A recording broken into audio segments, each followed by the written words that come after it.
Good morning, good afternoon, good evening, and good night, wherever you're joining us today in today's live lecture coming to you from Kolomahadum Wisdom University. Today's date is for Market Day in the Igbo lunar calendar and 2/3/26 in the Roman Catholic calendar. Remember, at Kolomahadum, we always advise you to use your naturally given common sense, which we call akonuche in Igbo language. Because we are Igbo-centric, Biafran-centric, and African-centric. We always advise you to see things from how it concerns you, not how it concerns other cultures. That's why we are encouraging you to join us in this university. Join us, because in Kolomahadum is an university. We are not content creators, and we promote Igbo culture, African culture, Biafran culture. And also like, comment, and share. The title of today's lecture is some videos. We want to show you some videos from the Igbo New Year celebration. You know, the Igbo New Year just got celebrated, and we want to show you the videos from that event. As the governors in Biafra land, in the Igbo race, remain silent. The governors were silent while the Igbo New Year was celebrated. This Igbo New Year supposed to be celebrated in all the villages in Igbo land, but it wasn't so.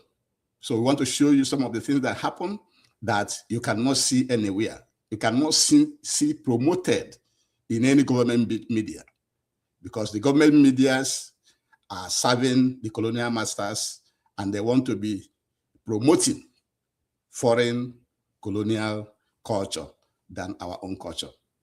So let us start immediately by going to the first video. Thank you.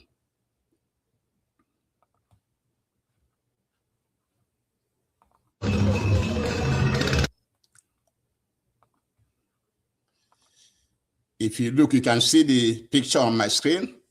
Is Ogogo Aro Igbo 2026.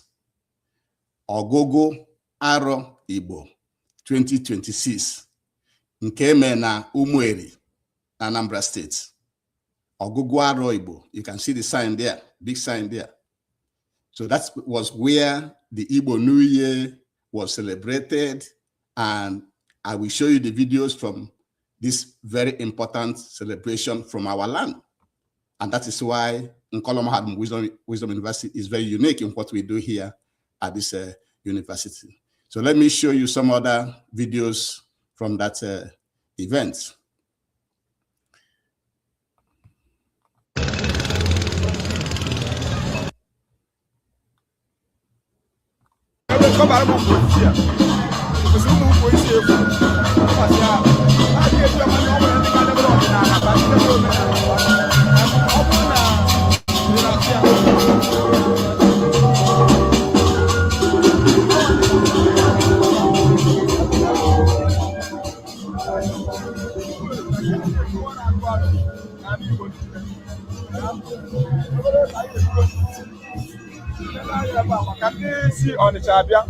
All my followers see on the chat. Miss is Abia. You are not a whole trinity. If I'm moving about rice, motor 1,000. Say, I'm taking you. You are now.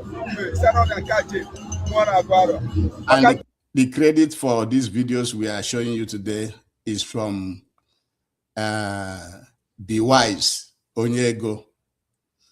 Be Wise Onyego is the one that covered the activities here comprehensively. It was completely covered.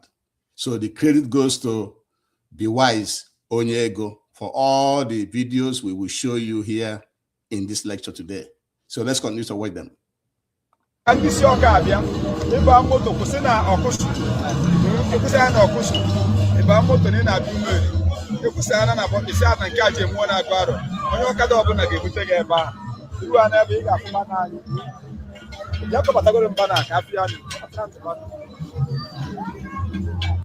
Nanke Aje Mmụọ Aguaro was the location of the event at Umueri in Anambra State. The location of the event of Iguaro Igbo, the New Year Igbo celebration, was at the Mmụọ Aguaro at Umueri in Anambra State. Let's continue to watch.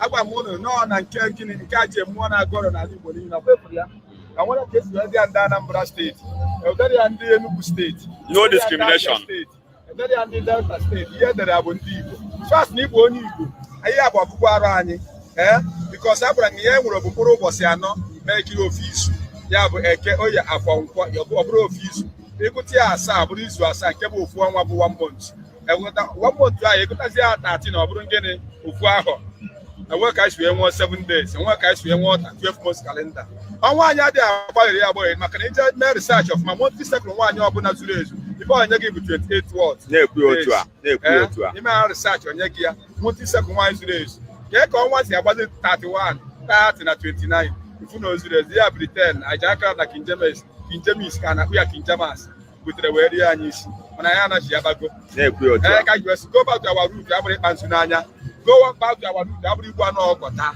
nachi ya na ọdịnala ndị nna nna gị abụrụ ime oke ite ọ ime creativity nka na osie ndị nna nna gị ji wee dị ebu ọ ka anyị na-eme abalị n'obi aja mmụọ na-agọrọ n'ala Igbo chekwana nka bụ aka ji ọfọ okwu ndị ichie bi waizi onye ego eze adị mkpa.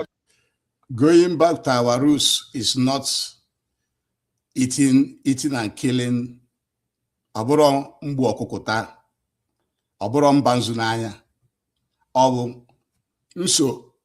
usoro omenala nna nna anyị badebere anyị before ndị ọcha wee bịa. Onya going back to our roots. And onya ka anyị na-ekwu na ngụ arọ Igbo iwe kwesịrị ka anyị na-agụ. Arọ Igbo ya kwesịrị ka anyị na-eso.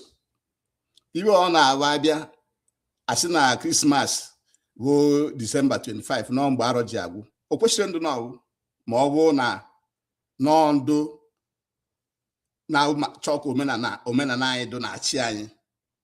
O kwesịrị na general return a na-enwe na December ekwesịrị ka ọ bụ na January ka a na-enwe ya. January to February mgbe arọ ọwụ ji ebido then enye holiday eleisi enye holiday onye kwesịrị ịbụ general return of ndụ be anyị. Ọ kwesịrị ịbụ na December because December adịrọ na Igbo calendar. Igbo calendar na-run 13-month calendar, but the Catholic colonial calendar na run for 12 calendar months.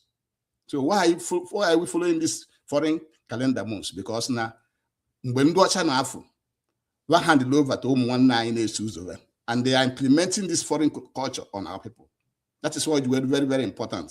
Na onye ọbụla listening, follow up with ọgụgụ arọ ndụ be anyị, how we count our own calendar. All very, very, very important. So let's go back to the videos that I want to show you. na-ekwu otu a na Maazị Dibia aka ji afọ arụ ụfọ ya ọ nọ n'ụzọ ọ na-abịa osi Igbo ndụ eze akụ eji ọfọ arụmere ndị ụka ọ na-abịakwa live and direct nna mee ana m achọ nwanne m ọ na-abịa mana mwa bụ aka ji ọfọ okwu ndị iche anọ ego live and direct anyanwụ akpa oke nọkwa maka anyanwụ adịrị akpa oke nwere obodo ijere ka ghara ịfụ anyanwụ anyị zuru ezu mụba ekwensu ọka nọkwa ya ihe Igbo ji ebiri karịrị akarị anyị agụọ na arụ one nwanne tinye arụsị akụkọ anaghị akọ ma a na-aje mmụọ na-agụ arọ obere ego. This occasion includes Ekwensu Oka. There's somebody called Ekwensu Oka. It's coming from Oka town. He'll be there. Matthias Ezak will be there. And other personalities. And now I can see Akaji Ofo. Be Wise Onyego is also there. So let's continue to watch. Go back if na Igbo ji wete ebube. Esi na asị tinye arụ. Abi esi enwere Igbo bongo. Ya gazie. Ya gazie. Ya gazie. Ya bisa anyị ọnọkwa ya. Ọnọ live. Let's show you more video. This is just the introduction of the event. We showed you the signboard, Ogogo Aro Igbo 2026, for you to know that this is the time we are having our own New Year. This time also, the Chinese are having their own New Year. Other cultures are having their own New Year. So that's why we are not going to continue to be covered by this colonial culture that they are imposing on our people. So it's very, very important what happened on this event, that a lot of things happen in this event. Let us listen to some music and then we go to others.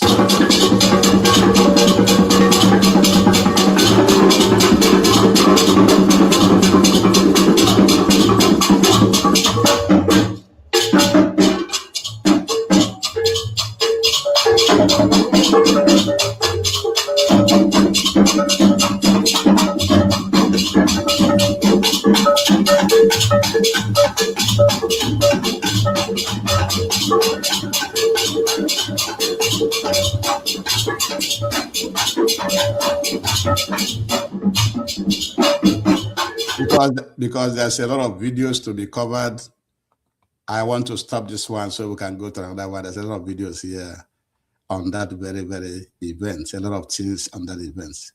Let's check out this one and see what it's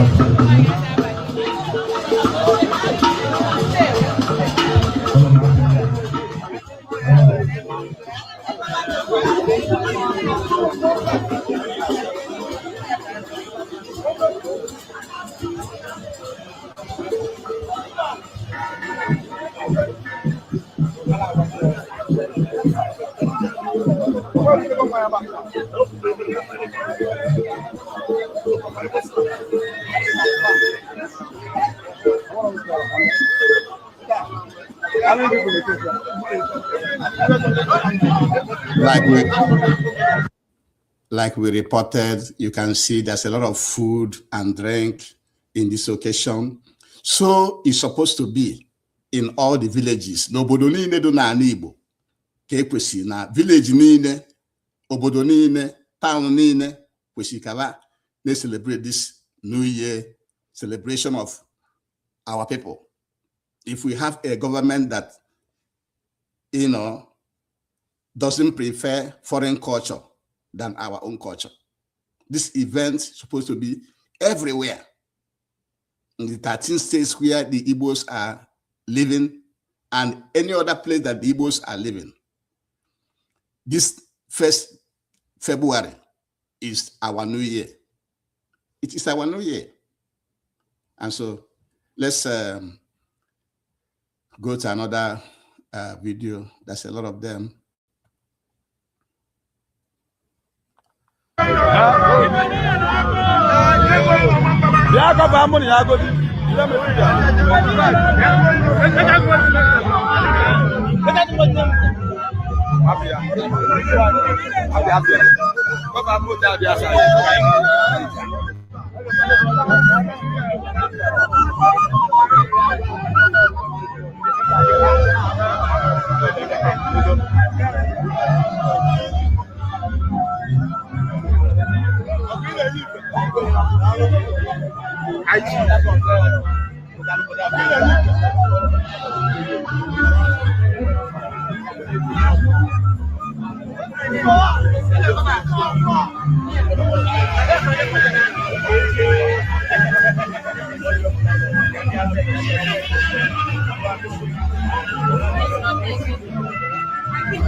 You know, the government media supposed to be in this occasion.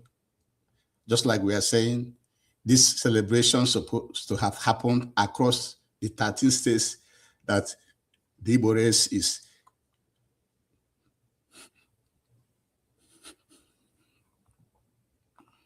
across the 13 states that the Igbo race is resident at. Okay, and government media are supposed to be here because after all the money, all the resources of this of the states of the Igbo government is for everybody. So if you can, the state can spend money to cover the foreign colonial culture of Christmas and New Year and others, Easter and others in our land. Why wouldn't they also spend money to cover celebrations such as this, to help to advertise, to help to promote it, to make sure that it is carried out in all the villages, and also give holidays to our people, give paid holiday to our people? It's supposed to be so. So let's continue to watch some videos from that event.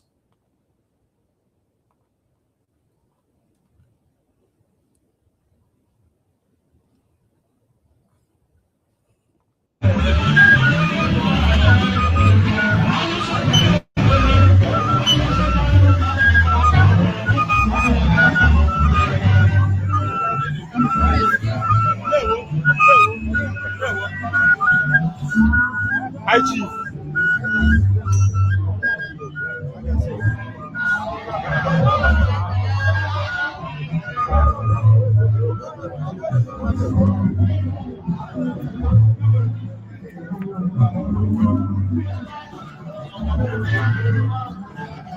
It was a very, it was a great event.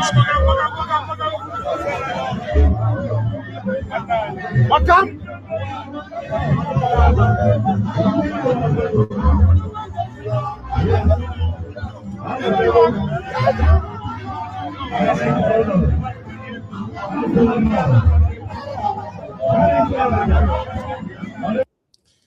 It was a very, very, very great event that occurred here at Umweri, Nabe Mwana Aguaro. This is where it happened. In fact, they had a night vigil from the 31st to 1st of February. They had a night vigil.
Igbo ka anyị nọ ọgụgụ arọ ndị Igbo agwara gị anyị ewechi atụ omenala Igbo niile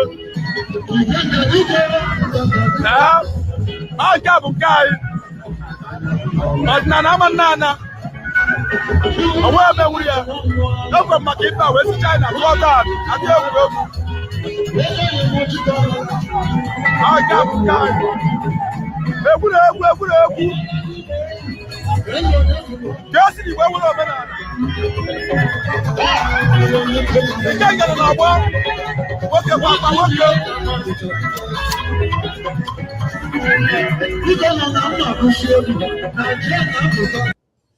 You see, you can see all the celebration, all the dancing for the celebration of Igbo New Year that started on the 1st of February.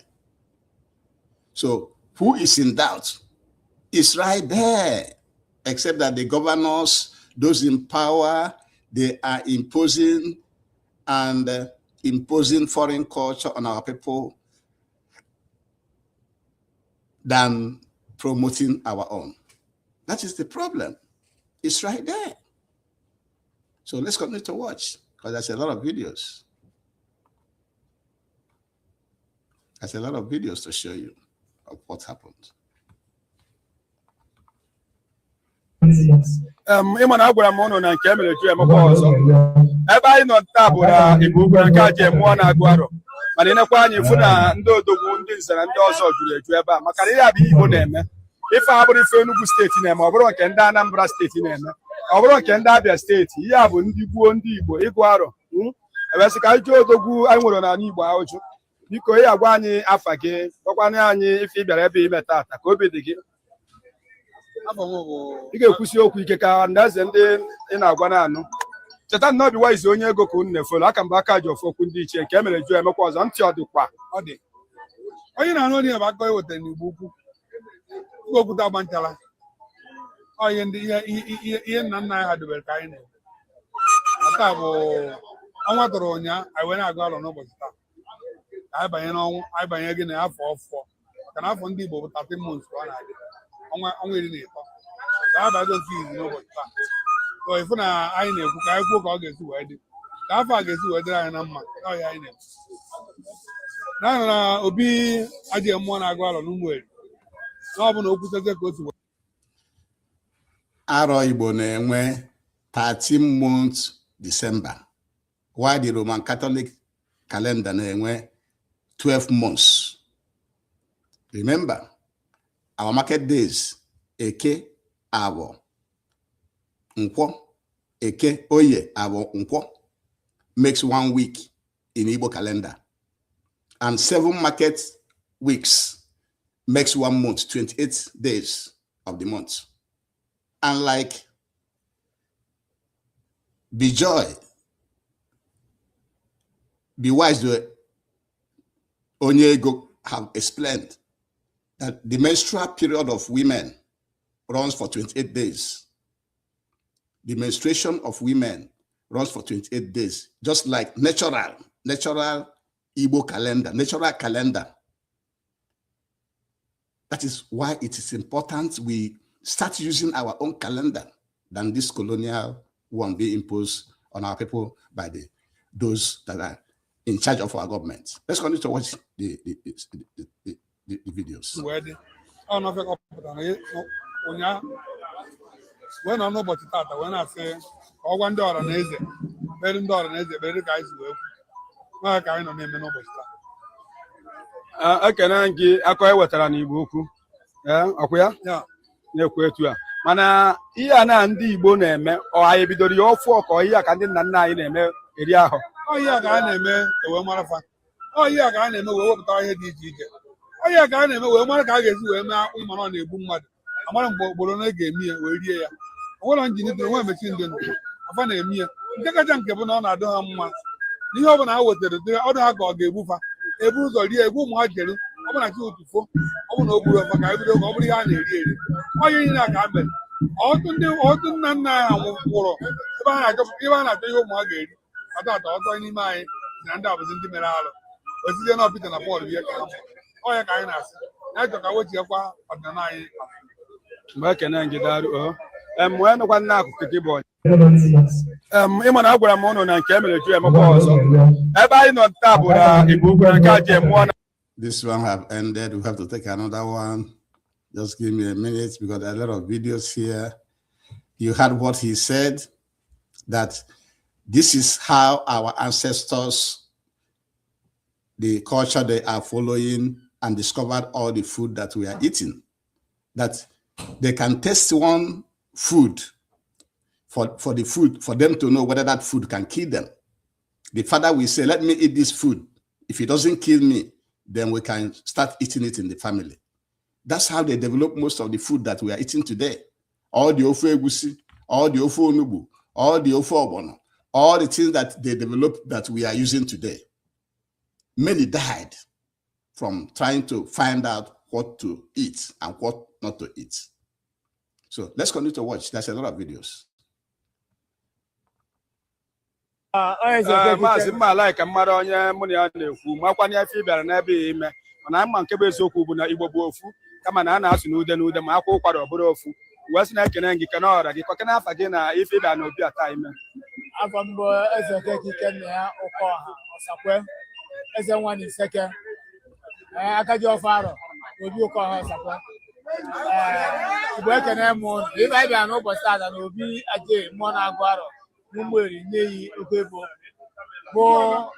indozi ọdịnala Igbo nwechiata ọdịnala Igbo nke ndị nna nna anyị ha mere ọdịnala tara nchala onye ibe anyị chiatala n'ụbọchị taata ebe ịgụ alọ ndị Igbo ji eme emume ife niile ihe eme n'ọnwa Igbo ka o guzo n'ọfọ n'oge anyị nwere ọnwa 13 n'arọ ọ bụla ọnwa 12 ka anyị nwere n'alọ anyị nwere ụbọchị 4 kwa ụlọ anyị ofu izu bụ Eke, Oye, Afọ na Nkwọ. Anyị nwere izu na 7 bụ 28 days bụ ofu ọnwa oke Igbo si eme ya. Anyị ndị gboo ndị bụrụ mgbe gboo tupu ndị ọnọdụ mgbe ọgbara ọfụ abịa bugara batrị anyị bụrụ mgbe mgbe ọzọ anyị n'ụka ọbịa mana ụbọchị taata anyị na-anachi azụ n'ọdịnala anyị ka anyị dozie ya ka ọ wee dị mma n'isi anyị n'isi ụmụ anyị n'isi ezinụlọ anyị n'isi ọra mmụọ na ụmụ mmụọ na owu mmụọ nna nna anyị ji wee dị ebube etu Chukwu nke abịa masị wee debe anyị n'ọrụ ibe anyị nọ n'obi nwa bụ obi alọ n'ụbọchị taata wee na-eme ka ọ wee dịrị anyị na mma anyị wee mara ka echi echi wee dị agụgụ arọ na nyaahụ bata n'ụbọchị taata ọ ka agwọla anyị igbo ibe ụbọchị ahụrụ anụnwa ga-enye anyị mana otu ọzọ akọla ya bụ anyị nwe anyị n'otu nwa kọrọ esi wee dịrị anyị maka na ọ dịgo ogbuo ọgbọta ka o bidoro ekelekwa maazị mma ala ka mmadụ onye mụ na ya na-ekwu makwana ya fitara n'ebe ime Can I check another one because in a lot of videos here, these are some of the people coming into this.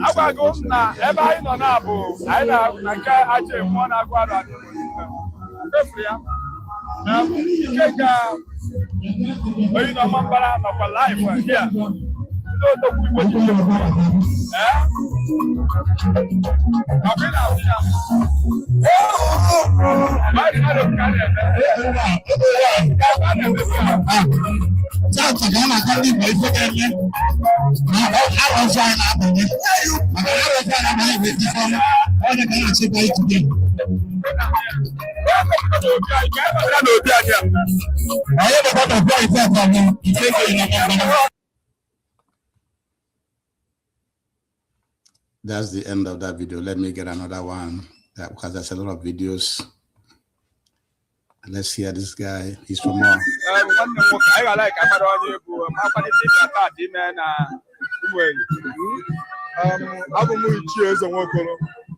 Onye nkwele Ọka n'ime Anambra steeti tata bụ n'aka a na-agụ arụ Igbo niile anyị nọ n'obi aje Umeri Okebo anyị bịara maka na elu anwụ ọdụ gboo ka ọ ka dụkwa na-arọ jikọrọ Igbo niile ka anyị nọ n'obi na anyị nọ n'obi ochi ka anyị bịa soro wee kwalite ya bụ ọgụgụ arọ a na-agụ n'Umeri Okebo ọnya ka anyị bịara ibe o bubu m sa anwụle na mma adụ ndụ na ana nke ndị dị ndụ wee solu wee na-agụ arọ jikọrọ ana Igbo niile ọnya anyị bịara ka anyị mee taa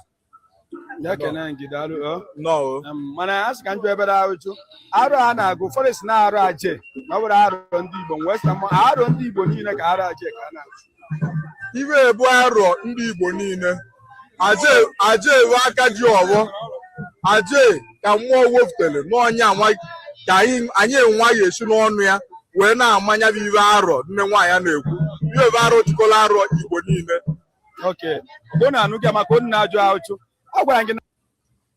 arọ iwe jikọrọ arọ Igbo niile o kwesịrị na gọọmenti aka ewefute ego dushọ na agbasala ozi ahụ na Igbo niile village niile ga-eso wee ṅụrị maka dis arọ ọhụrụ aba village niile obodo niile ekwesịrị nwe holiday ekwesịrị nwe general public holiday dan nke a na-enye na Disemba ma Jenụwarị ma na Easter na abịa ire maka na nke ewu nke anyị nke ewu for Igbo niile nke ebe awa culture nke ebe laisha agụ ya mana a ga-arafia na-agụ nke ndị ọcha ka ebe anyị na-eme onwe anyị ire mee ya iwulo oru arafu nke anyị na-eme nke ndị ọzọ wulo oru n'aka ndị ọzọ na-eso ebe na-agwa anyị na-abịa nwere nke anyị nna nna anyị badebere anyị dụdị idea just for government to pick it up bido implement ya ọ gwụcha mana ha ghara eme kama ya a na-eme nke ndị ọcha make Kaido inferior to Ndocha. Eh? Who shouldn't do like that? So I want to watch a lot of videos. You may be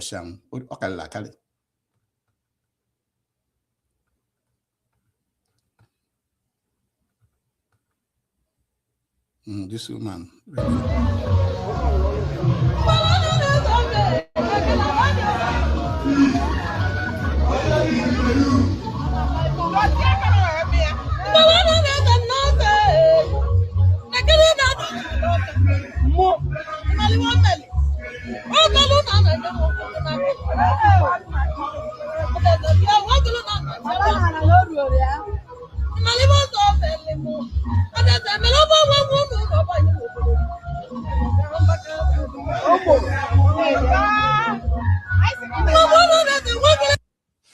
Nke nwaanyị na-ama mbem.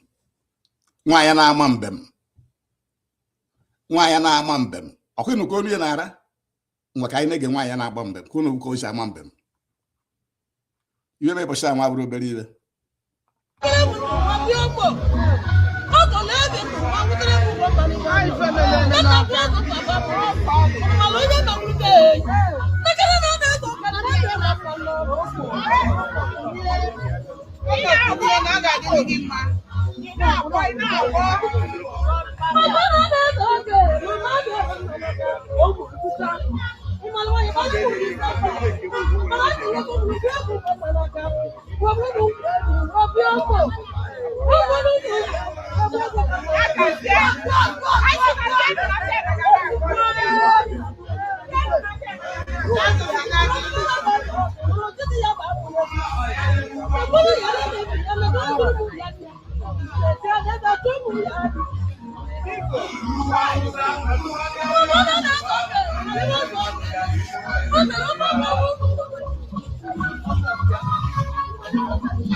The essence of this lecture today is to let the whole world know that the Igbo Lunar New Year was celebrated on the 1st of February 2026.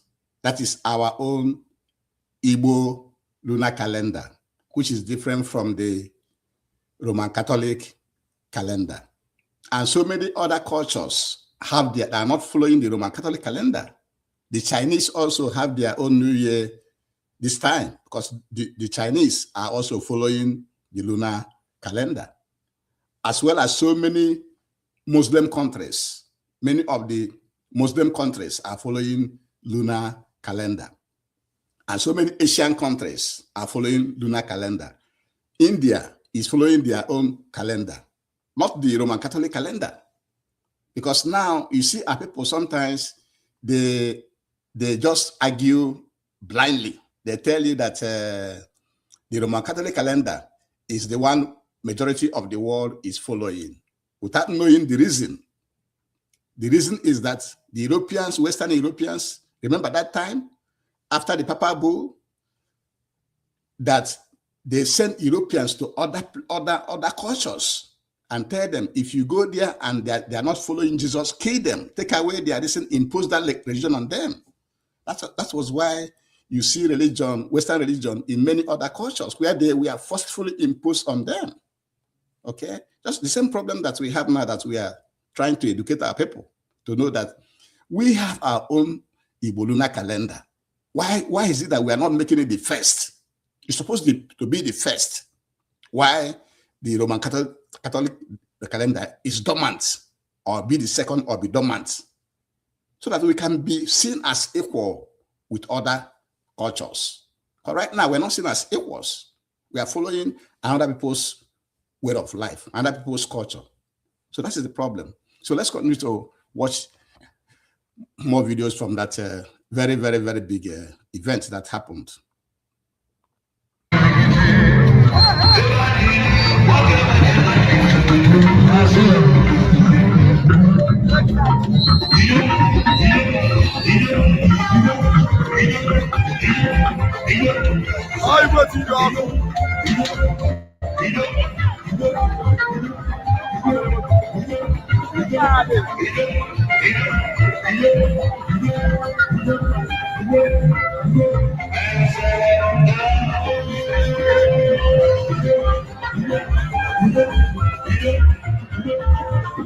This video is the arrival of one of the personalities that, graced the occasion.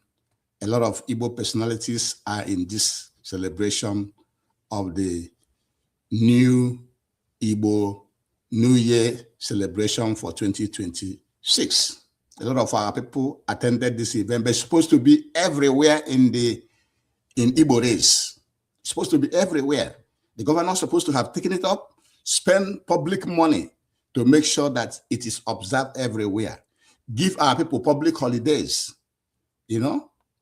and make sure that the workers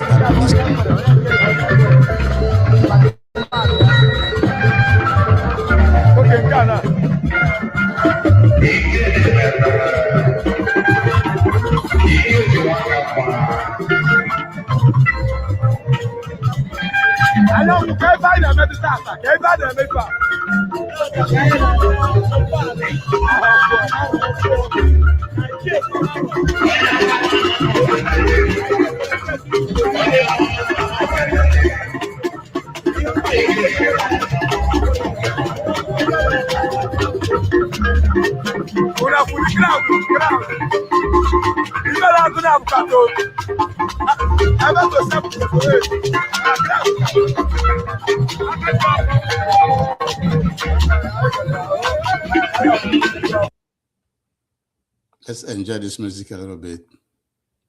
Let's enjoy this music a little bit. Let's enjoy this music first.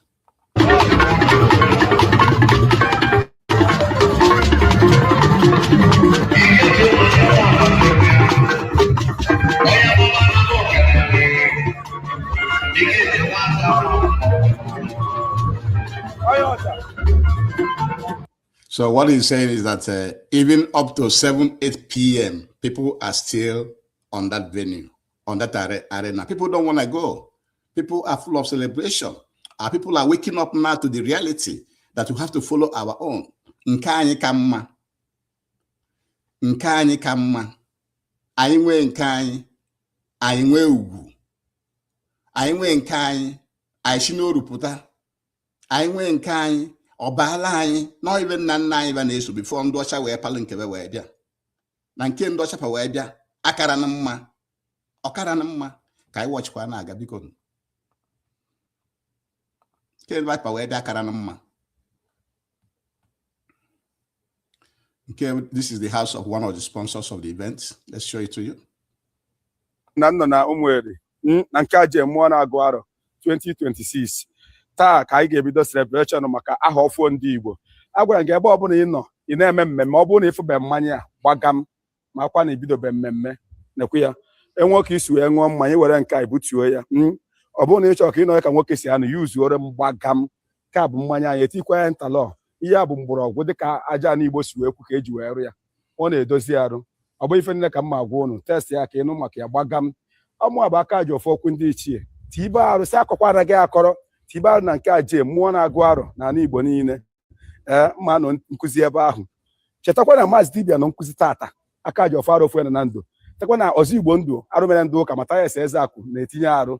Ana m achọ nwanne m na ame na-abịa. Anyị zuru oke mụọ ma ihe niile. This person you are watching now is called that is the Be Wise Onyego. Be Wise Onyego Akajiofo. That's the person you are seeing. He's one of the champions of this event. He's one of the champions. And let's follow him now. He's going to the venue. Let's follow him.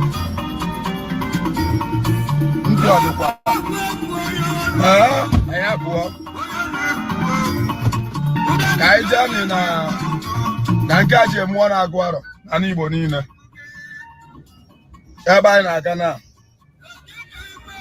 agwara m unu na ife anyị nọ bụ ọdịnala ndị nna nna anyị mere eri mgbe ka anyị na-eme ihe ndị Igbo na-agụ arọ bụ tata ka arọ ọfụ abanye n'ozugbo tata bụ 1st February arọ ọfụ ndị Igbo ebidogo maka na ife anyị nwere bụ ọnwa 13 ihe nwere mkpụrụ ụbọchị 4 eke oye afọ nkwọ mkpụrụ ụbọchị 4 ịgụta ya izu 7 onye gị gịnị ofu ọnwa 28 days ife anyị nwere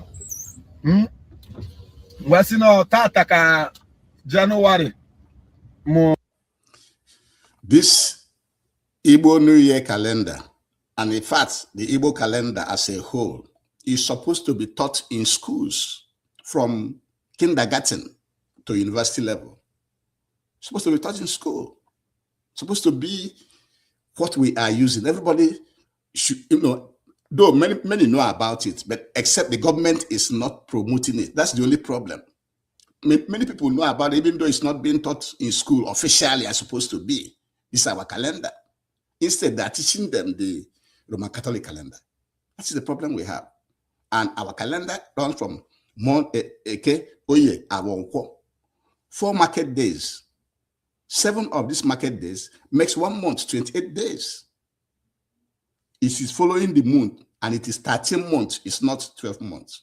Why this lecture is important is that most of our people don't know that we have our own calendar. Let's continue to watch. We have it.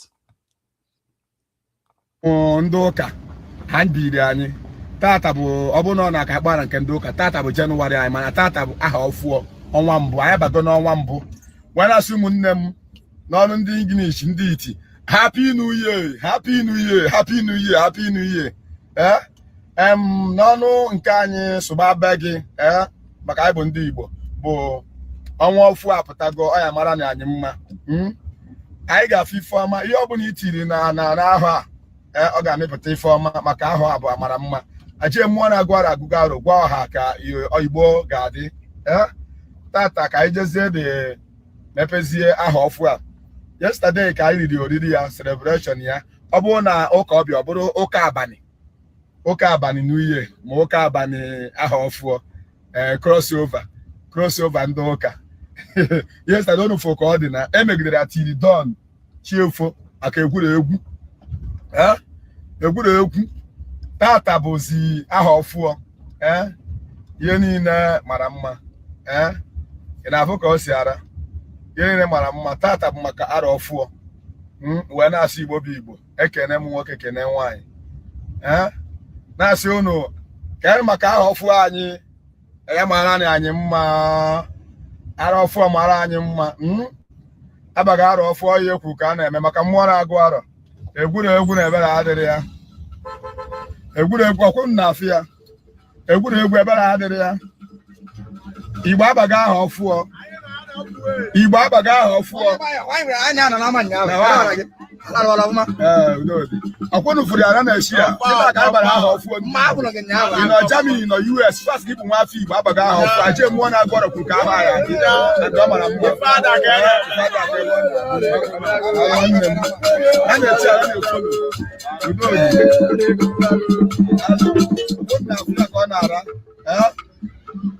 abago ara ọfụọ anyị tata ka anyị na-ewu ele ka o kwesịrị ka ochi na-akpọtụ n'ala Igbo niile elu ochi wee kpọtụ na Ụmụeri na Anambra steeti ka ọ na-akpọtụ n'Ọka na-akpọtụ na Nnewi na-akpọtụ na Ọnịcha na-akpọtụ na all the villages na obodo niile enwe n'ala Igbo mana Aba mana Ụmụahịa mana Owerri mana ịka na eke ọbụla mana Port Harcourt ịka na eke ọbụla onye Igbo bụ kwesịrị ka ọ na-celebrate this Igbo New Year bidolu na February 1st. Ọ ewelu kwesịrị ka ọ dụ anya ga-elu ndị be anyị anya adụnaghị n'elu anya kwesịrị ọbịa olu oghe na ịmara ibe a na-akọ n'ụwa mara nke bụ nke gị protect nke gị promote nke onwere onye protect ma promote olu ya own except you. Ọ ya ka o ji wee dụ mkpa ka unu na-efolo anyị unu na-esonyere anyị na Nkọla Mahadum Wisdom University ibe anyị na-akụzili unu iwe unu kwesịrị mma rafu na iwe ndị ọcha na-akọla unu ọkọtọ n'ime iwe na-akọla unu wuo ka e wee kọgha unu anya nke anyị and ndị be anyị kwesịrị ịnata back ka ọ bụrụ ya bụ number 1 na be anyị wele na-agwara na be anyị ka anyị wee duka obodo ndị ọzọ ka anyị na-agakwa n'ihu wichi ụmụnne anyị niile apị arọ ọfụọ maka na ife adị aka ebe ọ na-adị na-efolo na-eti agba m na mbụbi wise onye ego aka ji ọfọ okwu ndị ichie agara m ewetara ụlọ ife niile Igbo ji wee dị ebube ife niile Igbo ji dị ebube ka anyị ga na-eweta maka na abaga arọ ọfụọ onye aka eriri maka arọ ọfụọ ndị Igbo niile anyị abaga arọ ọfụọ na onye na-asị na ihe a na-eme abụrụ ya ụmụaka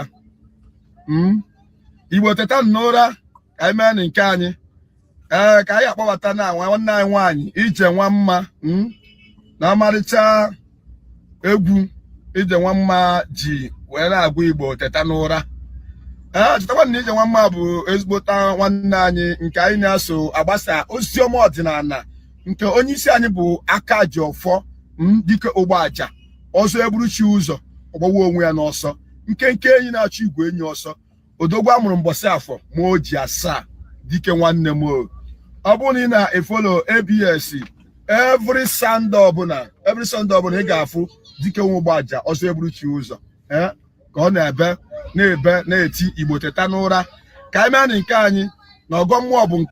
Let's go to another video because there's a lot of videos and time is running out. Let's watch this one. Good. Hello? Yeah, I'm 3 days before I shot them like on WhatsApp. Makana message go dike. Since 4 days since China but zero we came maka bare memma.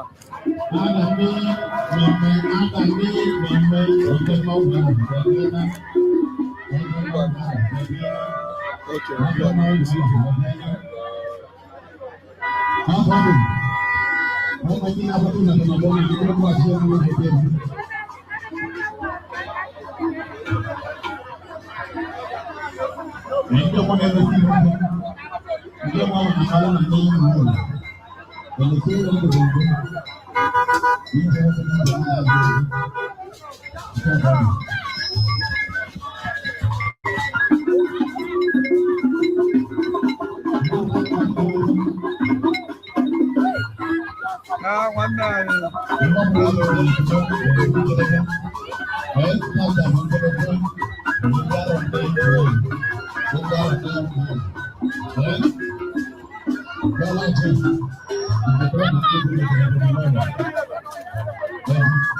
Let's take another video because there's a lot of videos. Let's take another one. A lot of things happened. Look at this one.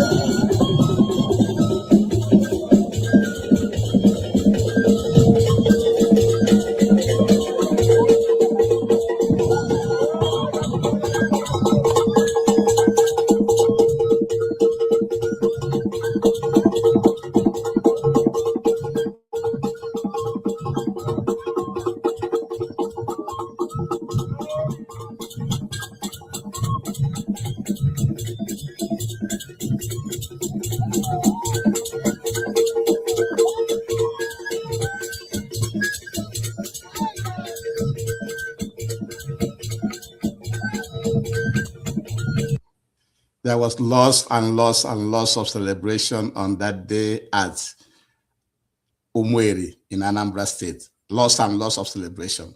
Let's take a few more videos and then we will call it a day now that you know that the Igbo New Year was celebrated at Umueri in Anambra State. They're supposed to be celebrated across the whole Igbo race if it was being promoted by the government. Because the government is government for everybody, not government of one religion. Especially where this is our own. The government is supposed to pay attention to it and make sure they give our people public holidays in all the states, in all the local governments, in all the towns and villages in our land. Let's watch one of the sponsors of this event and see what His house is a mighty house.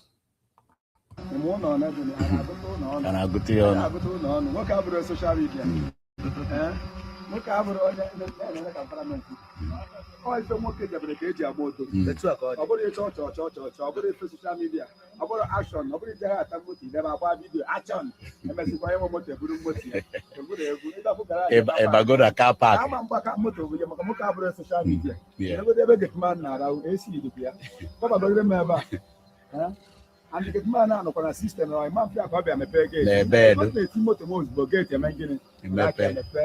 What assurance?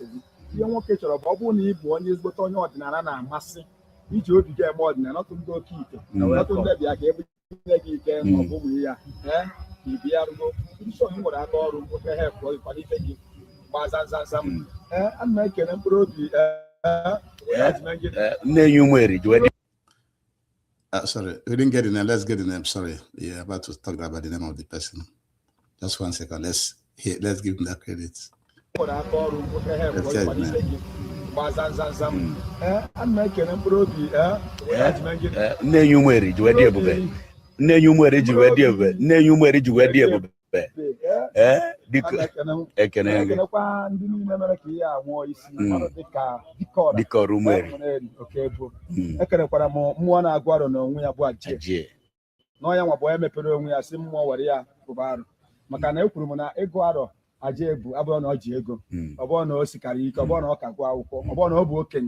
No, na I don't know we are the Jackie or shoes on your beard. Just know I want to get Igbo. I choose lawyer. I when I said come and be He said that the person, the Ajay, the person that's the custodian, the person that is counting this calendar, is a very young boy. He was not selected because he has money or because he's special. No, he was selected because his heart is clean. He has a clean heart, and he's a very young man. And that is how our culture works. Our culture selects the best in the community that we deliver to serve. And this young boy is serving the whole Igbo race. Ajay, you will see him in one of the videos. Let's continue to watch. You will see the young boy in one of the videos. Very, very young boy that was selected is the custodian of this event. Let's watch.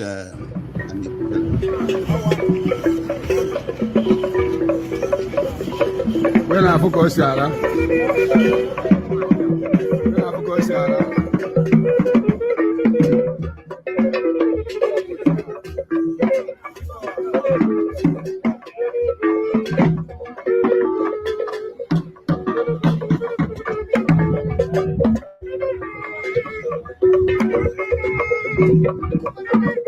Okay.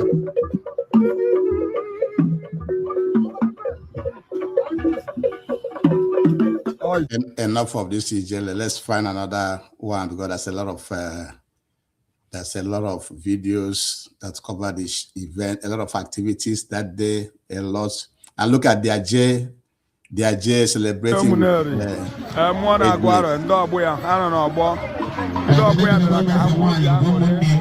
Yes. And I know we are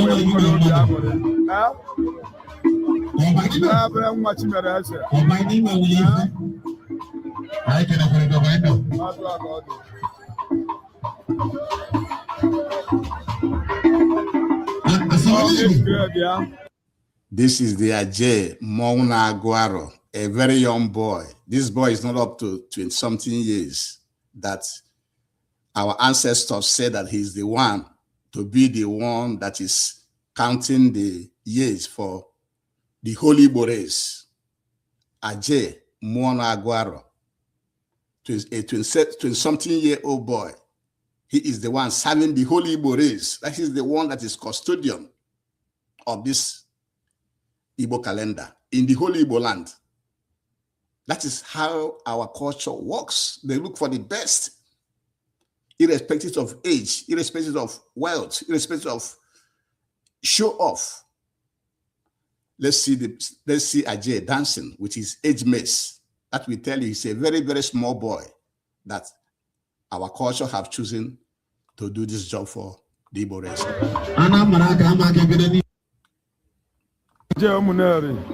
Mmụọ na-agụ arọ ndị ọgbọ ya ha nọ n'ọgbọ ndị ọgbọ ya nọ ka ha bụ obi aṅụrị. Yes, ha na ndị ọgbọ ya wee bụrụ obi aṅụrị. Na-abịa nwa Chimere Eze.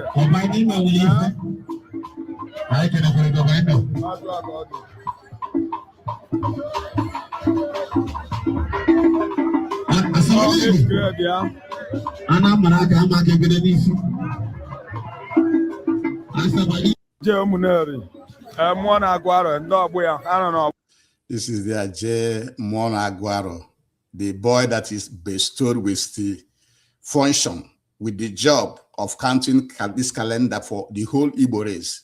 A very young boy. That's how our system works. Let's continue to watch some videos.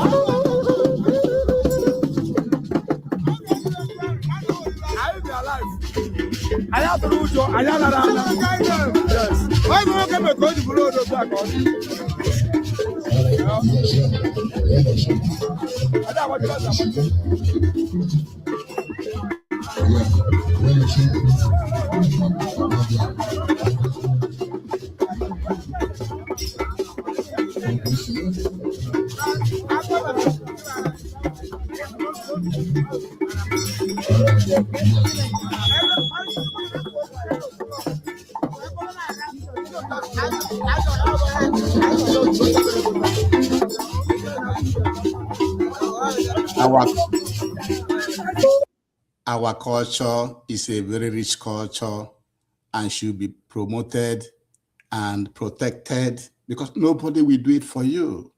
Everybody is protecting their own, and worse off, they want to impose their own on you. We have a very, very nice culture. Why can't we protect it? Why can't we be proud of what we have than always copying foreign culture? Let's continue to watch more videos.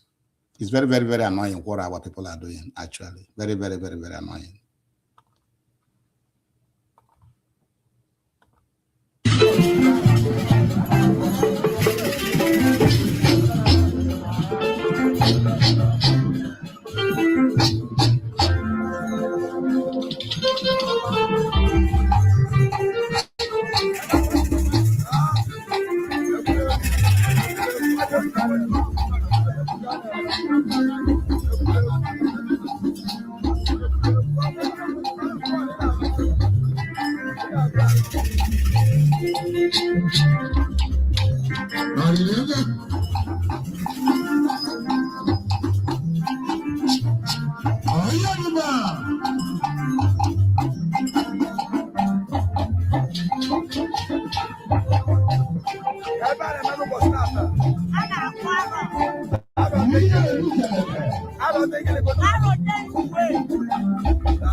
Okay, let's take another video.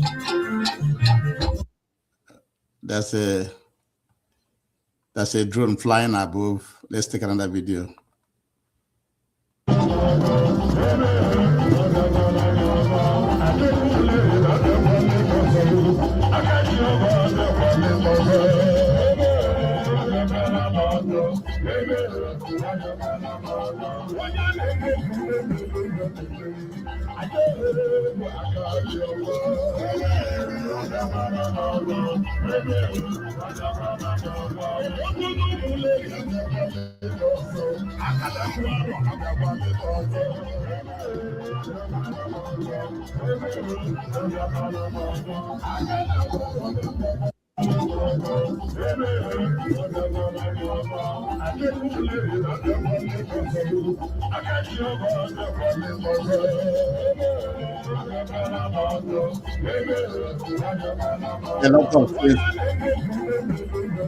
A lot of things happened at Umueri in Anambra State. So it will have been happening in all the villages in the Igbo race if the government is in support.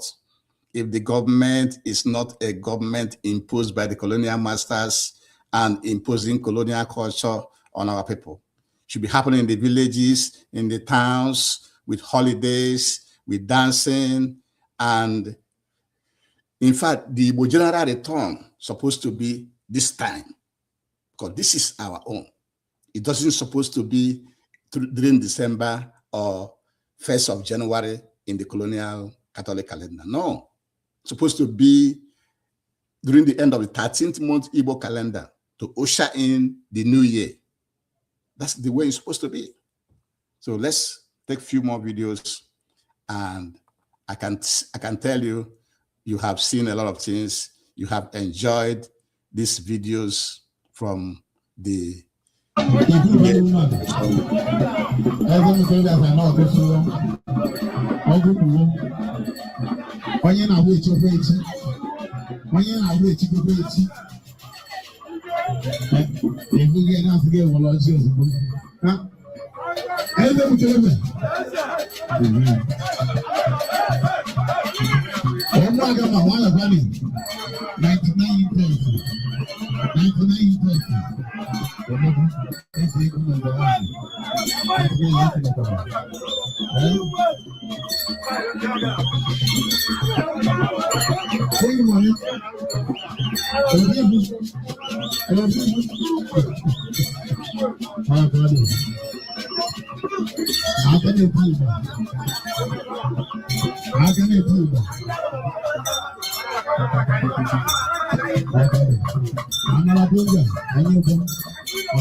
Let's take another video. This is where they lighted the masquerade with fire. Yes.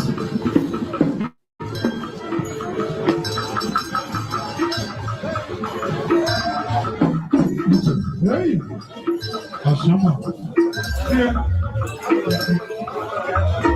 Hey.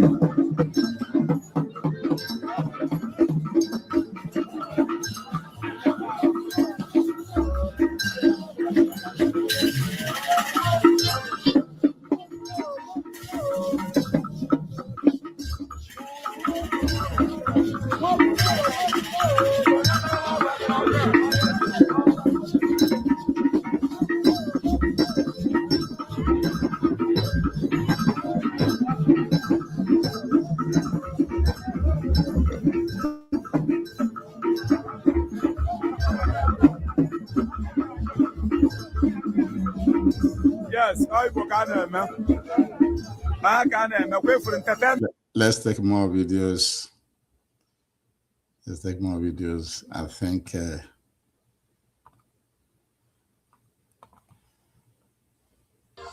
agwagị na agbagam na nke a bụ nke anyị nwanne egwuregwu ife ọbụla ị na-eme efuru gbagam ma na obidogo ọwa ka isi wee ṅụọ mmanya ọ na-eme gị etu a yuzore m nka mana ọ gbagam kapagodere m ụmụada bifo anyị jee n'ebe ndị ichie nọ egwuregwu awide hia nke a bụ nke anyị ọdịnala ka anyị na-eme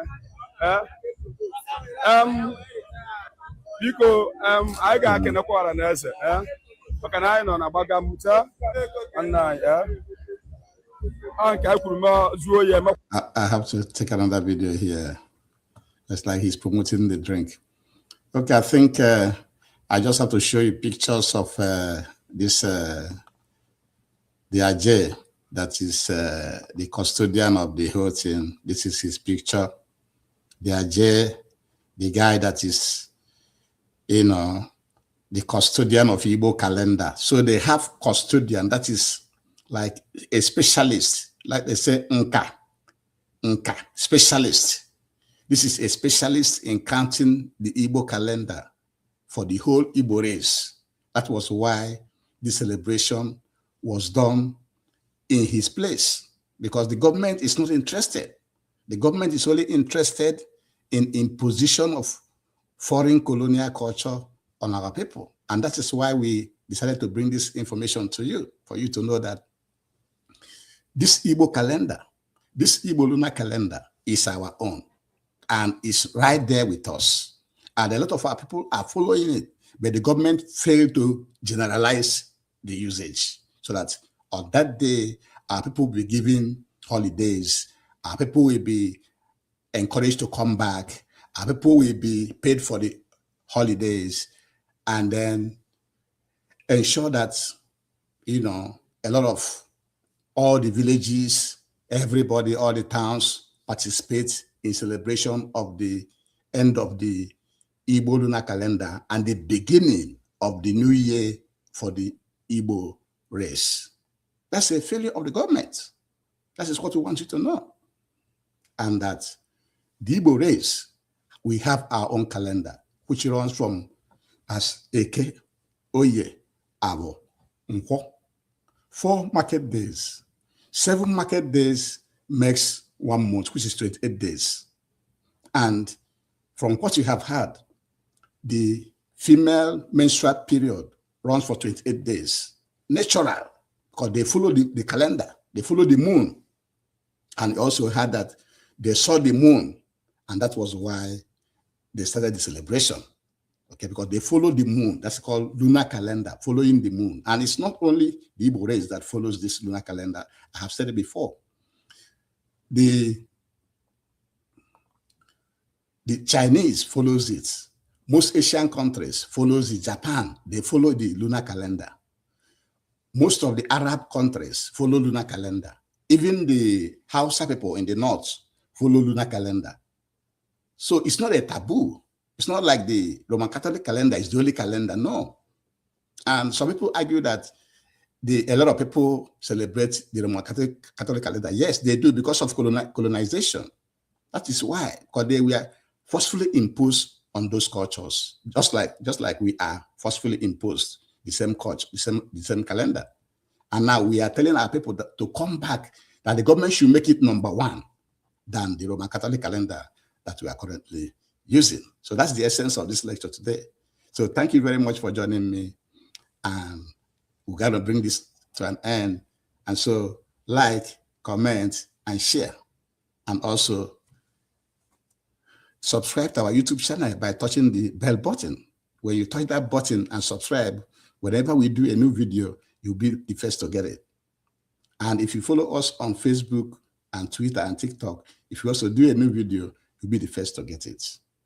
And as you can see, we are not begging for followers because this is an university. It's when you want to learn that you try to join us. But if you want to be following the content creators, the one that is very short, they just cut something short for you to feel good in a few minutes.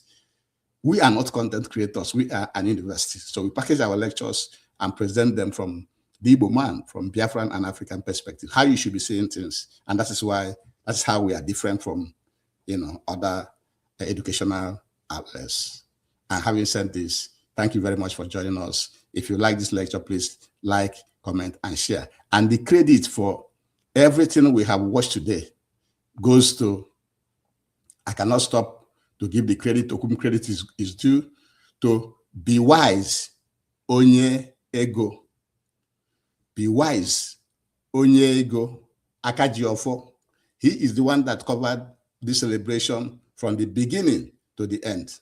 Oh, there's one masquerade I want to show you that I just saw now. So let me show you that masquerade. He's just coming into the arena. Let's enjoy that masquerade before we go.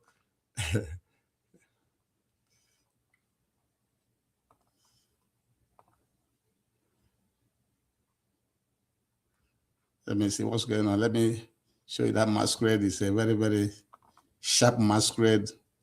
I saw him coming, and let's watch him.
And this masquerade will be the last that we show you from this very important event where the Igbo race celebrated the beginning of the year. You know, the beginning of this year means the planting season. That also brings in the planting season to tell our people it is time to go and put food on the ground so that we can be able to feed our people. So as we usher in the new year, let everybody get down to the farm to produce the food that we shall be eating. Thank you very much for joining me, and have a very, very wonderful day. Thank you.